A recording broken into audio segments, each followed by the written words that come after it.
ยุคสมัยนี้เงินคำนั้นสำคัญเดือดายเกิดแก่เจ็บตายป่วยไข้ก็ต้องใส่เงินหลั่งลมหายใจ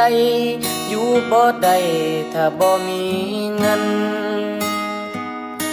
บ่แม่นเว้าเกินถ้าหากขาดเงินเหมือนคนสิ้นใจ